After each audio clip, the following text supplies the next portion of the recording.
Assalamualaikum warahmatullahi wabarakatuh. Nama saya Tiffany Hasyana Putri, NRP 0911940530.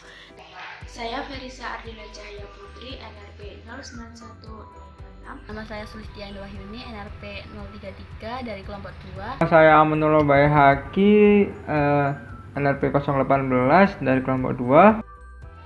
Nama saya Tina Skarainin Tias, NRP 039.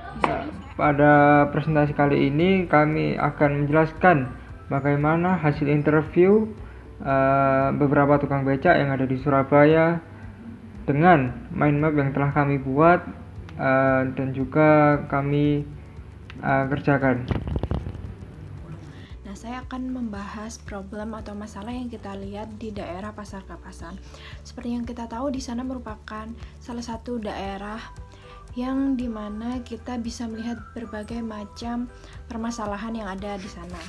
Nah, permasalahan yang pertama adalah banyak tukang becak yang tidur-tiduran. Hari ini disebabkan oleh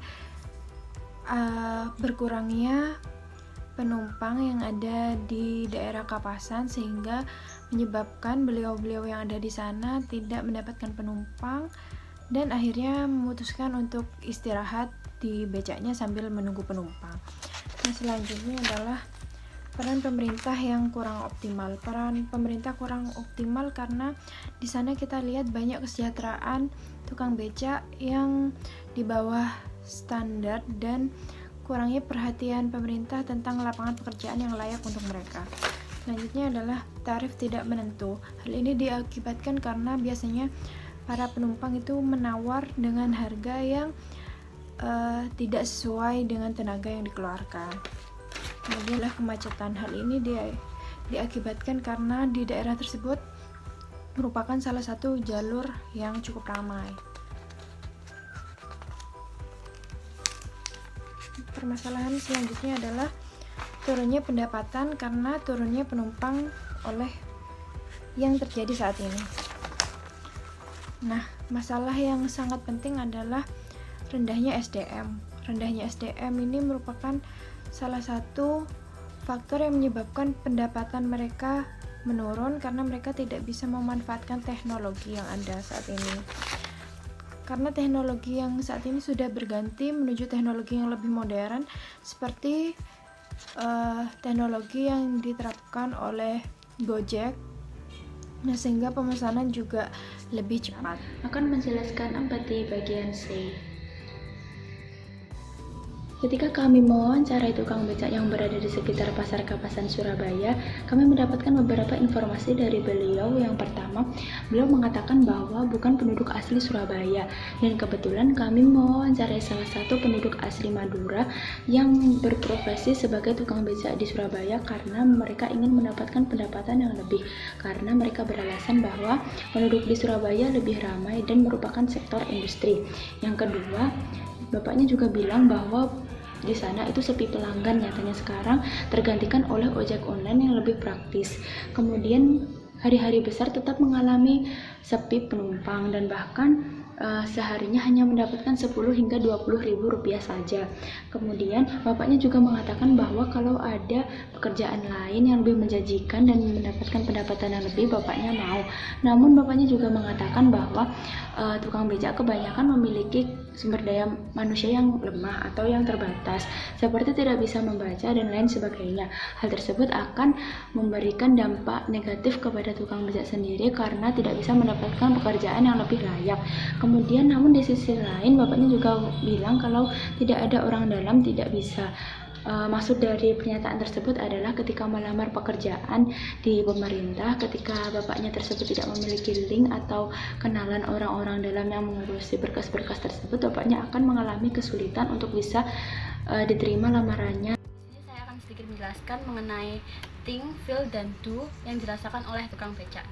Di sini untuk feel yang dirasakan oleh beliau adalah bapaknya merasa tidak mempunyai kapabilitas selain menjadi tukang becak. Yang kedua, bapaknya merasa tidak bisa untuk mengikuti perkembangan zaman, sehingga untuk pengaplikasian teknologi beliau merasa tertinggal. Kemudian yang ketiga, bapaknya merasa tidak ada harapan untuk bekerja di tempat lain karena menurut beliau peran orang dalam sangat berpengaruh.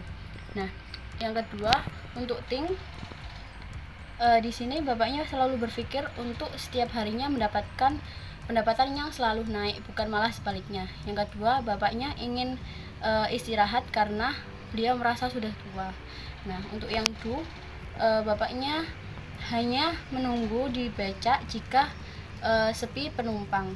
Yang kedua, bapaknya mengangkut manusia sekaligus barang yang dimiliki oleh pelanggan.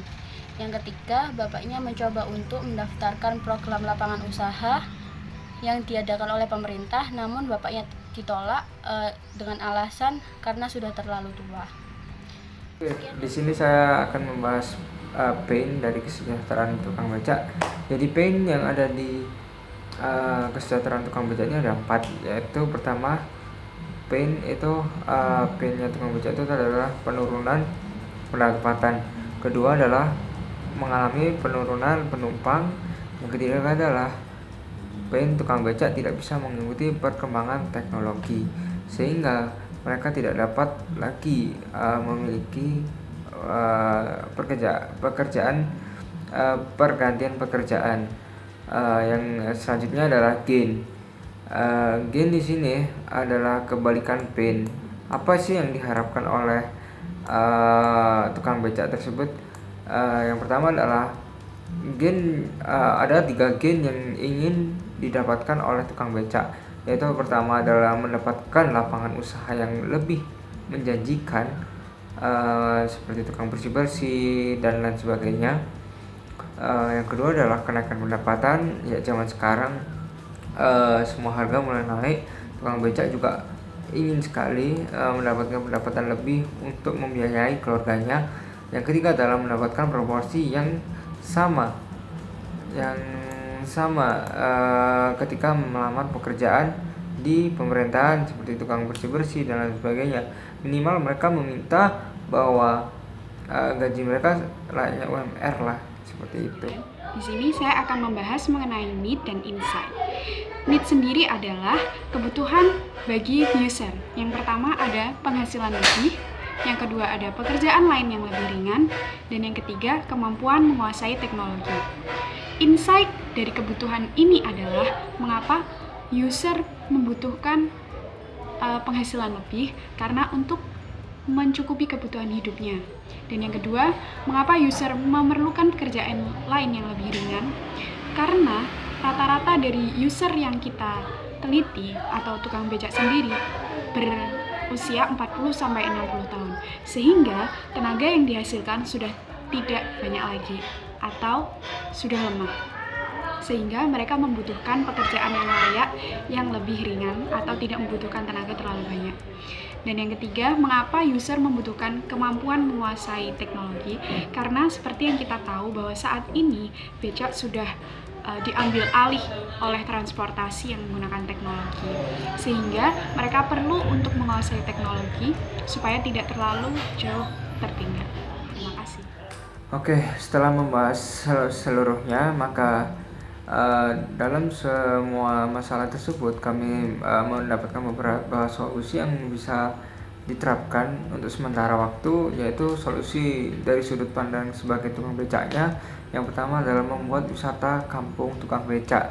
Maksudnya di sini adalah di mana kampung tersebut menjadi suatu objek wisata yang di dalamnya itu banyak ikon ikonik tukang becak, dan setiap setahun sekali kita bisa adakan lomba siapa yang memiliki becak paling kreatif dan paling bagus.